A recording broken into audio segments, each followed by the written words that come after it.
Hello, Libra Collective, Sun, Moon, and Rising. Ako po si James. Kamusta po kayong lahat? And welcome po sa James Tarot PH. Ito po ang inyong detalyado, komprehensibo at hindi bitin na September bonus reading for pera and career. So Libra, kunin nyo lang po yung makaresolate kayo ha and leave the rest. Tandaan, ito po ay gabay lamang at payo. Ikaw pa rin ang magdidikta ng iyong kapalaran today. Nasa kamay nyo po ang inyong buhay. Gawin nyo po yung nasa isip mong tama at sundin mo ang iyong puso. Okay? Gabay lamang ito. So, use your intuition para makuha nyo po yung para sa inyo. Thank you again, Libra, for all of your donations. Saka po sa mga hindi nag-i-skip ng ads. Malaking bagay po yan para sa akin every time na meron po tayong free reading for Libra po dito sa ating channel. So, from the bottom of my heart, thank you again for not skipping the ads. So, Libra, ano naghintay sa inyo ngayong buong September, pera and career? Inhale. And exhale. At the center of your reading, you have, wow, the 8 of Wands. Lovely. In the area of what you want, you have the 3 of Wands. Beautiful. In the area of what you need, you have the Fool card. Lovely. In the area of what's affecting your current energy, you have the Sun card. Beautiful. In the area of your near future, you have the 4 of Wands. Wow. In the area of your challenge for the month, you have the 2 of Swords. Yes.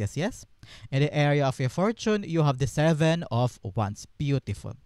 In the area of your divine messages, you have the 10 of Pentacles. So, wow, gaganda ng mga cards mo, Libra, pagdating sa iyong pera. Congratulations. At ang outcome mo for the month, eto yun mamaya, sabay-sabay at siyang bubuksan. But first, ano mo lingering energy in your background, you have the 4 of Pentacles. It's all about you getting a grip. No? Getting that grip sa mga bagay na gusto mong bilhin o gusto mong kunin. No? It's also about you having financial stability this time. Napakaganda for you.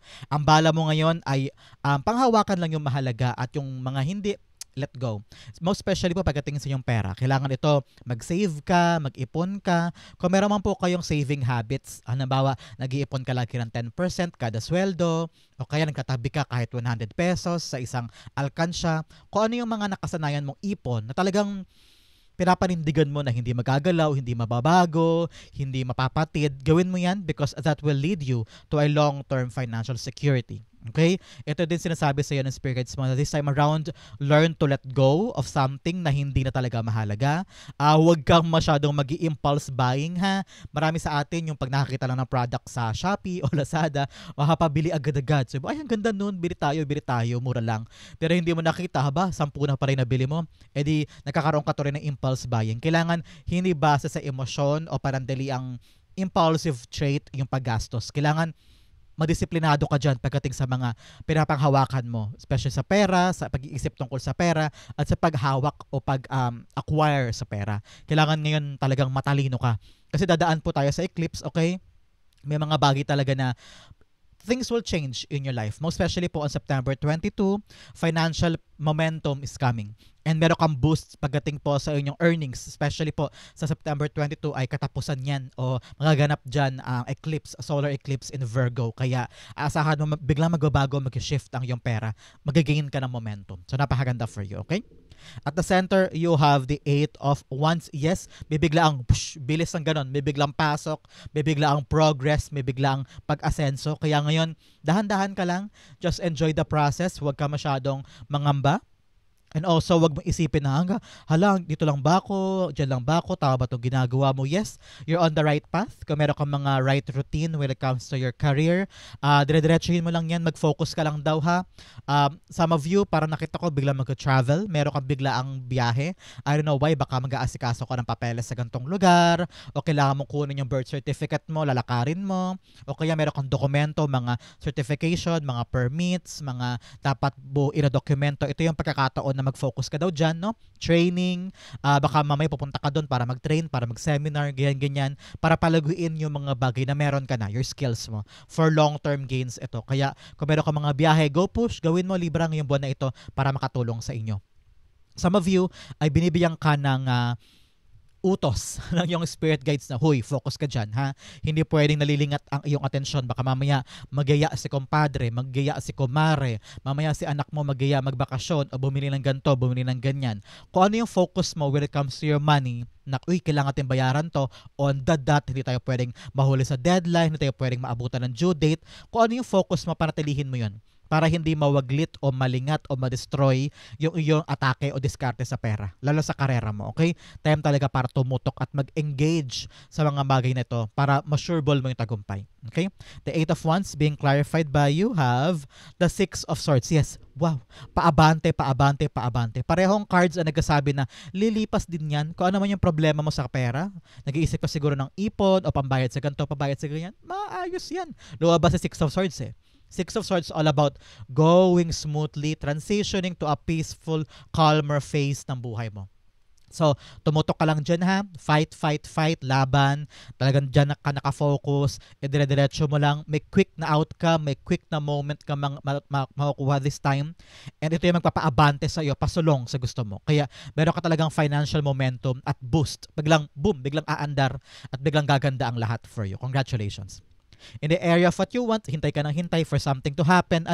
Meron po sa inyo naghihintay ng magandang balita, naghihintay ng magandang, I don't know why I'm hearing go signal, go signal, go signal. Parang yun na lang hinihintay mo, makakalarga ka na. Either naghihintay ka ba ng visa, Libra? Naghihintay ka ba ng dokumento or approval from an interview or papeles na mabuo o kaya lakad, para may lakad ka eh. Sabi mo, yun ang hinihintay ko tagal-tagal. Pero ngayon paparating na yan. Especially here, meron kang the full card here. Paparating sa iyo magandang balita na magbibigay sa iyo ng brand new adventure. Meron kang sisimulan.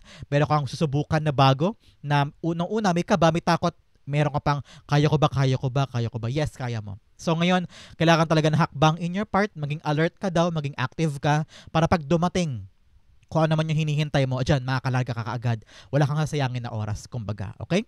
The Three of Wands being clarified by you have the Ace of Pentacles. Yes, may darating talagang bagong blessing. Probably a new job or a new negosyo or eto talaga yung hinihintay mo ang magdudulot sa'yo ng malaking kita this time. Halimbawa, naghihintay ka ng go signal for a phone call. Sabi, huy, Libra yung pwesto sa palengke na gusto mong kunin. Ayan, open na, pwede mo na makuha. So, magkakamit ka talaga ng bagong pagkakataon na mag-earn ng money doon sa hinihintay mo. Kaya ngayon, magtiyaga ka maghintay ha, kasi nakita ko yung magandang bunga makukuha mo dito. Kaya you're on the path of talagang earning more and having this financial stability. Kailangan lang talaga i-let go mo yung mga bagay na dapat i-let go ha. Halimbawa, meron kang habit talaga umiinom tuwing gabi o lagi ka nag-shopping tuwing weekend. Baka medyo bawas-bawasan mo yan para makapag-focus ka sa darating, napaglaanan mo ng budget, napaglaanan mo ng energy mo para makubra mo pabalik yung magandang outcome. Okay?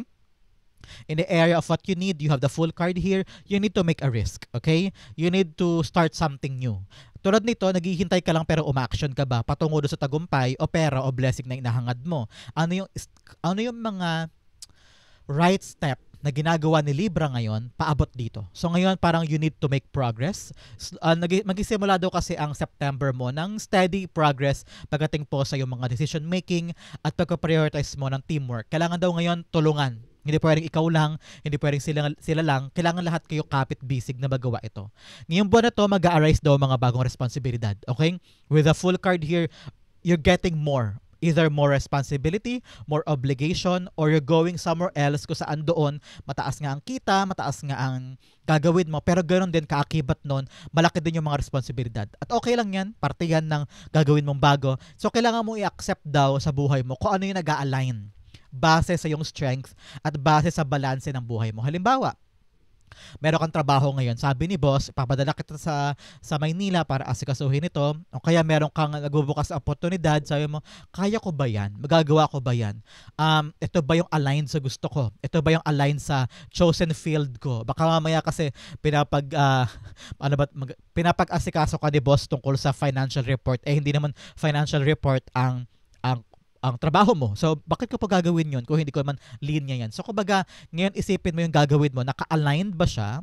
Naka-aligned ba sa iyong mga goals, sa iyong mga iniisip, sa iyong linya ng trabaho, at saka sa gusto mo mangyari? So, make sure yun daw isipin mo muna bago ko humakbang. Okay? Kailangan aligned. Aligned sa isip yung kalinawan mo at yung action mo. Okay? Make sure na hindi ka napipilitan at make sure na gamay mo yung ginagawa mo. Okay? The full cards being clarified by you have The Ten of Swords, yes. Para hindi ka mabigatan, kailangan iniisip talaga yan. Kailangan binubusisi muna bago ka kumilos. Sa ma-view, parang sobrang bigat na yung nararamdaman, gusto mo ng bago. Pero sa pursuit ng bago, baka mamaya magkaroon ka ng impulse action. Yung parang dahil gusto mo lang kumawala sa masakit, sa lumang sistema, sa mabigat, ay gumawa ka agad ng isang bagay na hindi mo pinag-isipan. Ngayon, kailangan mo muna isipin, teka, gusto ko mag-try ng call center. Isipin mo muna, kaya ko ba yun? Align ba sa akin yun? Ito ba talaga ang gusto ko? So, wag ka basta-basta mag-come up lang on a situation dahil lang gusto mo kumawala dito sa bigat na ito. Kailangan yung responsibilidad na akuin mo sa mga bagong papasok. Kailangan you really balance it out. No? Kung hindi mo kaya, sabihin mo. Pag-usapan ninyo, makipag-compromise ka, makipag-usap ka in a very diplomatic way na parang, sorry, hindi ko po linya yan. Sorry po, parang hindi yata swak sa akin yan. Sorry po, iba po ang rutang gusto kong gawin. So, make sure na bago mo yakapin o i-accept ng isang bagay, yun muna ay pinagnilay-nilayan mo, okay? In the area of what's affecting your current energy, you have the Sun card here. Sun card po, pag lumabas sa isang reading, relax ka lang. Magiging okay ang lahat because Sun is all about happiness, positivity, good news, good outcome, no? Some of you parang gagaling na sa sakit, gagaling sa mga painful experiences from the past, pwedeng physical health or mental health, gumagaan at gumaganda na, magiging malaya ka na. Kaya sabi ko sa inyo, meron kang gagawin talagang bago kasi gusto mong kumawala sa mabigat you want freedom.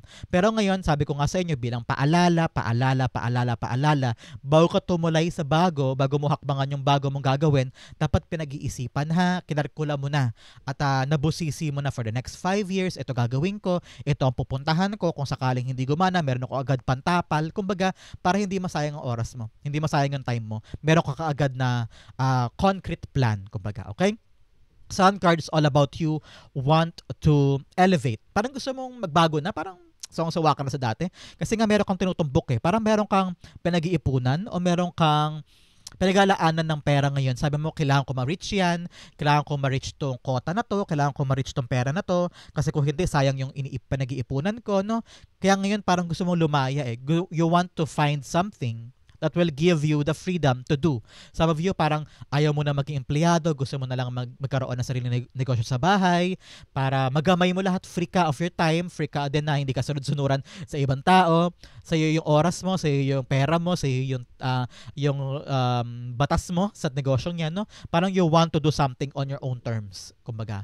Pero ngayon nakita ko na parang nalilinawan ka na, parang malinaw na sa isip mo na things take time and you just want to go with the flow and sundin yung tawag ng damdamin mo. Parang ganyan. Parang there are time in your part na parang I want to begin something. Parang ganyan. I want to begin something. I want to make sure of this. At ikaw yung punong abala.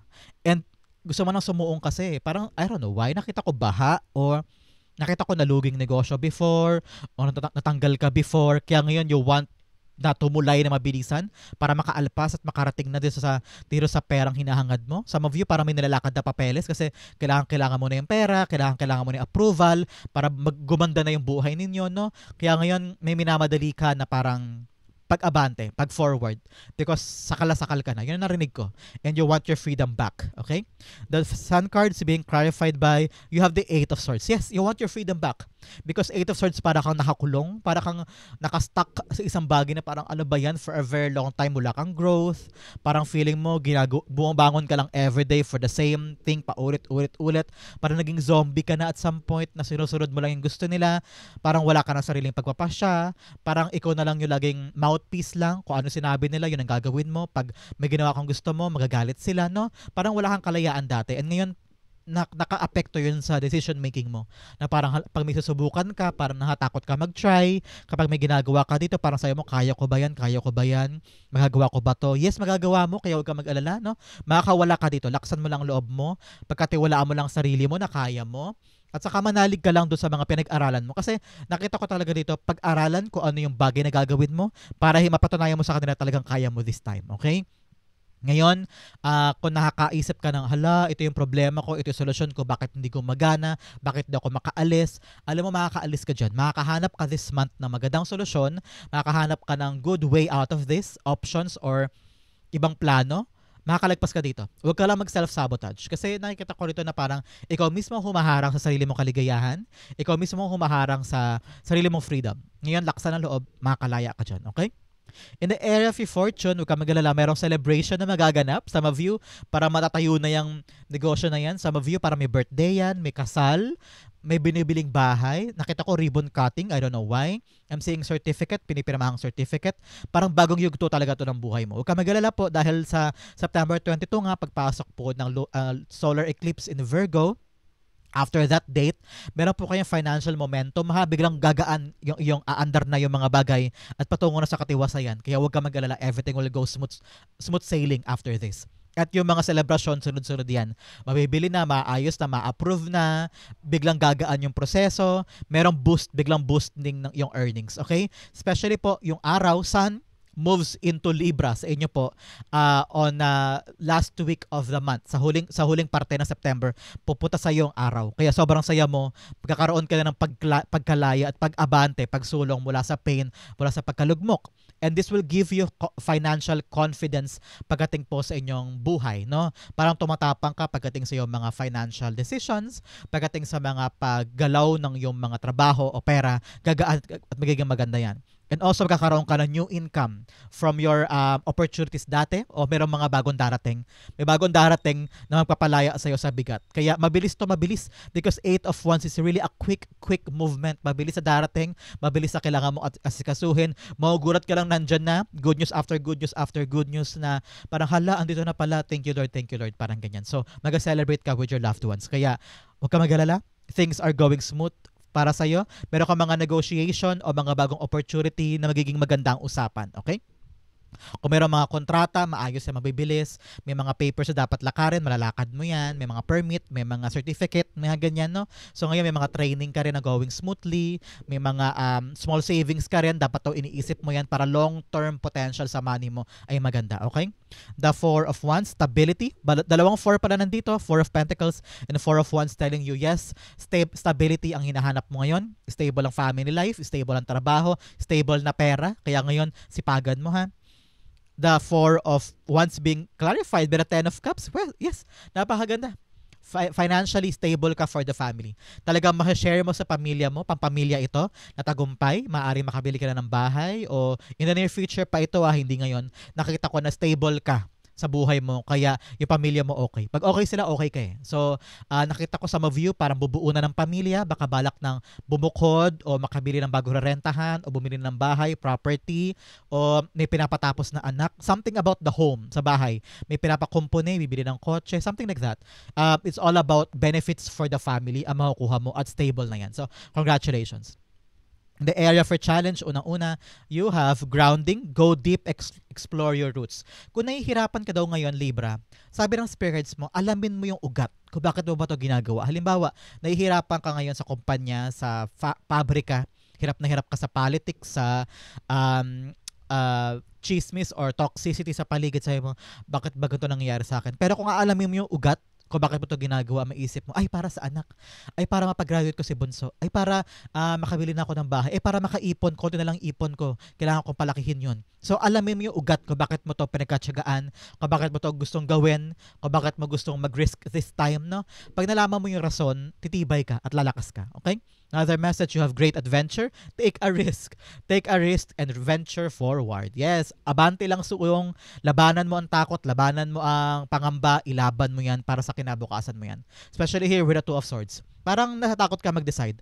With the moon here, telling you talaga maapektuhan ka ng pagbabago ng panahon, dulot ng 2 eclipse, sinasabi sa'yo ng spirits mo na take your time in your decision. Narinig ko yan na parang kung hindi ka talaga makapag-decide at natatakot ka, find other people's opinion. Time talaga to para sa teamwork.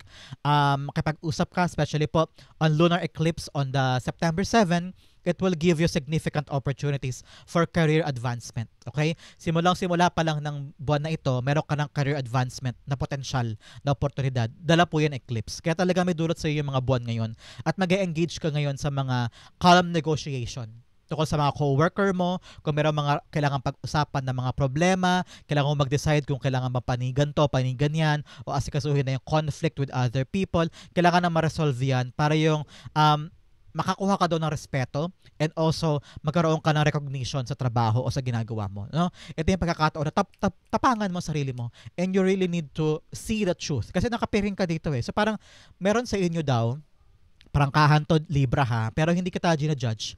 No judging here. Lahat tayo ay bukas palad dito at walang panghuhusga. Pero nakita ko rito na parang ayaw mo daw tignan. Ayaw mo daw galawin, ini-ignore mo daw, o parang pinapalagpas mo, parang nakikita mo na pero nakatingin ka sa kabila, ayaw mong harapin. So ngayon parang harapin mo na daw yung mga bagay na dapat mong pagdesisyonan.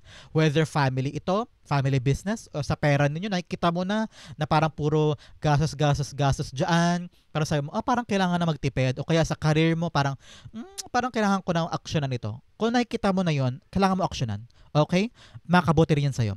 The Two of Swords being clarified by, you have a Ten of Pentacles. All about your tatlong 10 pala to. 10 of Swords, 10 of Cups, and 10 of Pentacles telling you something is ending and something is beginning in your life. Parang nagtatapos ng hirap at nagsimula ka na ng kasaganahan dito, sinasabi sa'yo. Kaya, kailangan talaga mag-decide ka. Whether nakita ko na parang kailangan mag-decide about a long-term gain, halimbawa sa isang trabaho, halimbawa lang to, hindi ko sinasabing lahat po kayo ay makaranas ito. Example lang.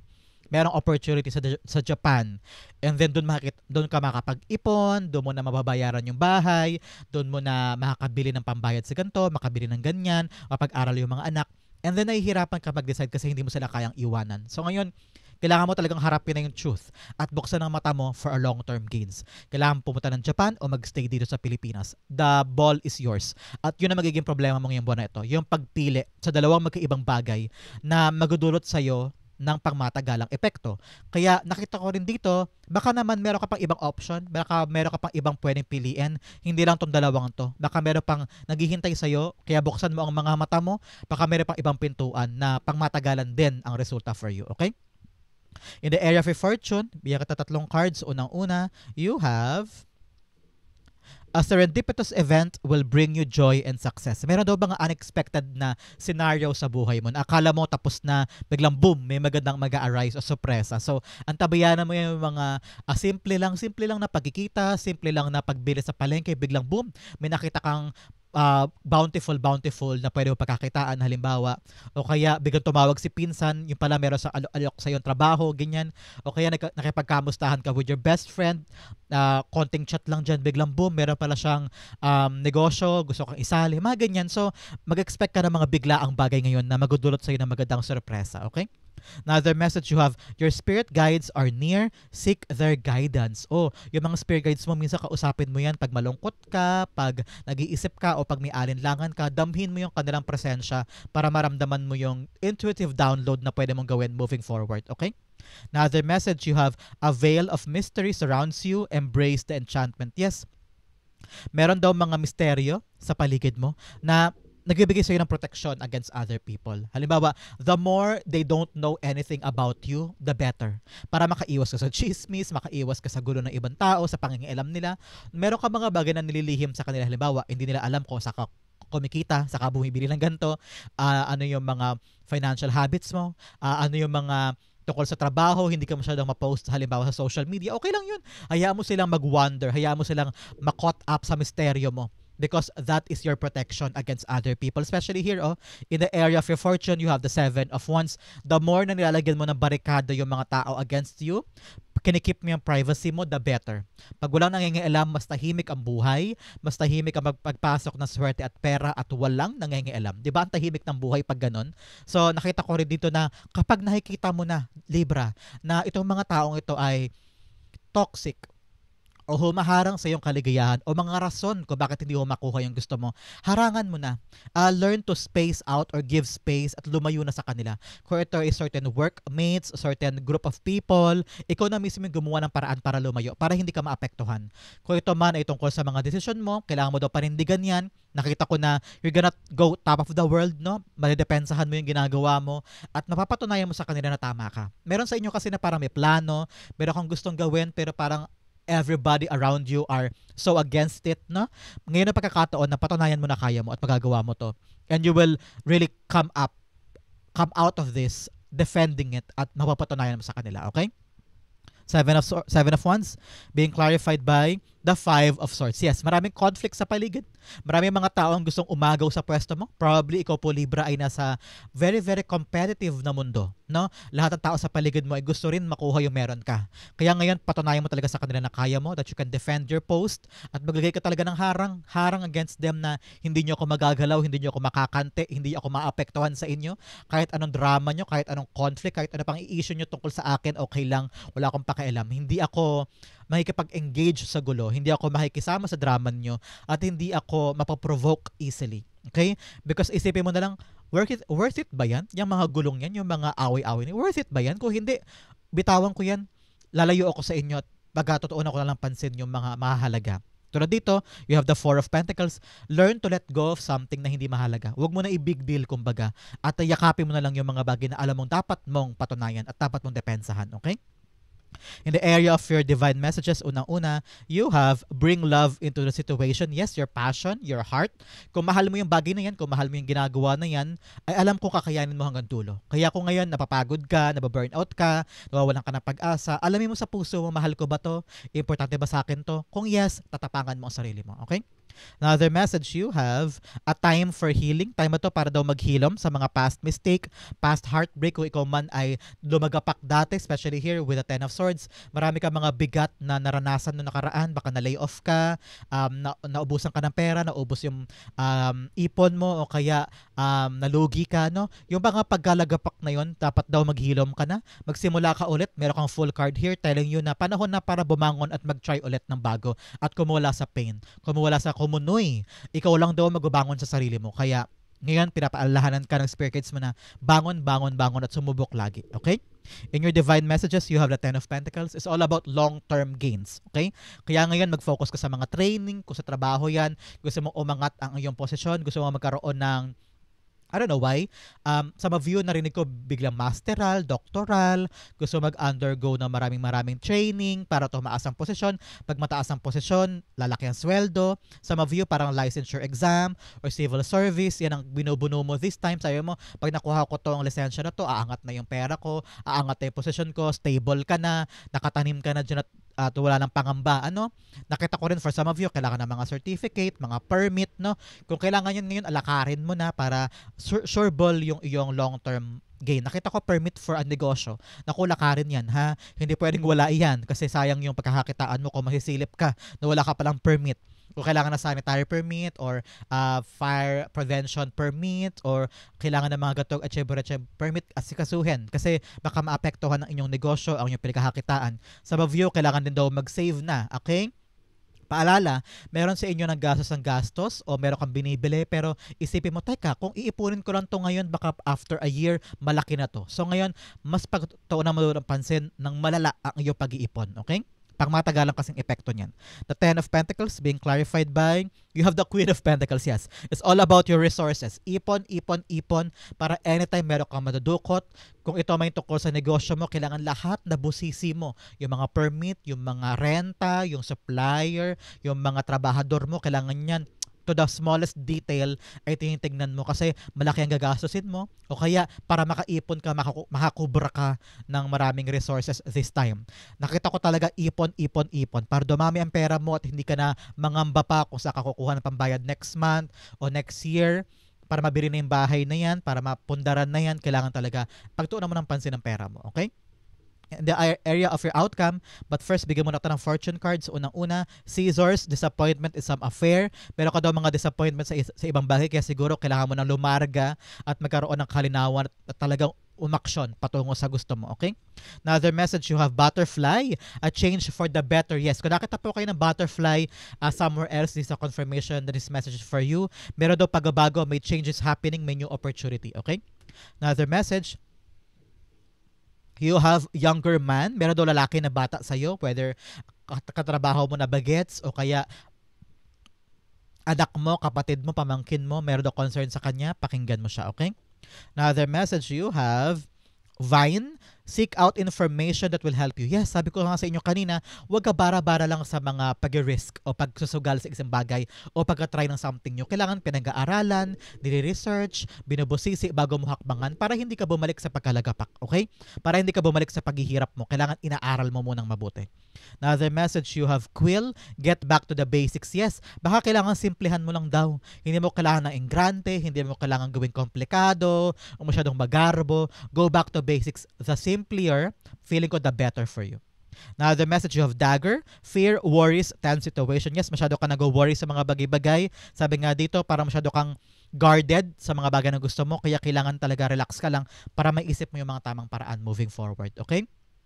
Ito ang outcome mo for September, pera and career. Libra, ano kaya ito? 1, 2, 3, you have, wow, 10 of Cups.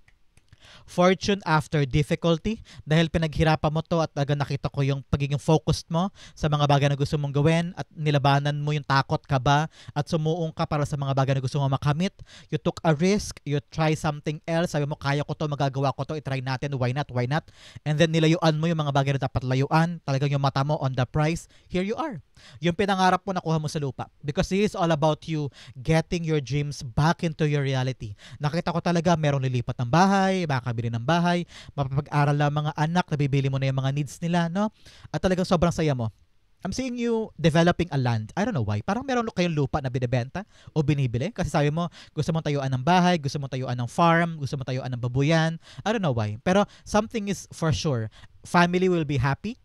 May ibigay mo sa kanila yung bagay na buhay na gusto mo. So congratulations. Umaangat ang buhay pamilya. Congratulations sa iyo, Libra. 10 of Cups being clarified by, you have the 9 of Pentacles. Wow, wow, wow, wow, wow, wow. Napakaswerte mo this time. Pera, pera, pera.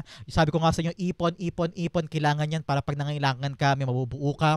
Yung family business ninyo, ayan, lumalago. At parang ikaw yung punong abala. Nakita ko yan. Parang ikaw yung master planner, ikaw yung nag-iisip for the budget, ikaw yung nag-iisip for the expenses, for the supplier, sa kita, ikaw yung punong abala dito. At nakita ko super independent mo. At na-enjoy mo na. Nakita ko yan, na-enjoy mo na yung nabili mong property, yung mga napupundar mo, yung mga pinaghirapan mo, nararamdaman mo na siya na para, ay, ito yung pinaghirapan ko, ay, ito yung binili ko, ay, ito yung buhay na gusto ko. So, unti-unti nakikita mo yan at na-enjoy mo na ulit yung buhay mo na may balanse na kumbaga from hard work, nag-pay off na yan, at nabibigyan mo na ng kaligayahan at kasaganaan yung buhay mo. So, napakaganda. Paunti-unti umaangat. So, congratulations sa ganang buhay at maunlad na buhay para sa'yo at sa iyong pamilya. So, congratulations sa iyo, Libra. Ito po ang inyong September Pera and Career. Tandaan, ito po ay gabay lamang at payo para sa inyo. Lahat po nalalaman nito ay payo lamang. Ikaw pa rin, Libra, ang magdidikta ng iyong kapalaran. Nasa kamay mo ang iyong buhay. So gawin mo ang nasa isip mong tama at sundin mo ang iyong puso. Okay? Payo lamang ito. So comment down below saan po kayo nakaresonate. And thank you again for watching, Libra. I love you. This has been James for James Arrow PH. God bless everybody.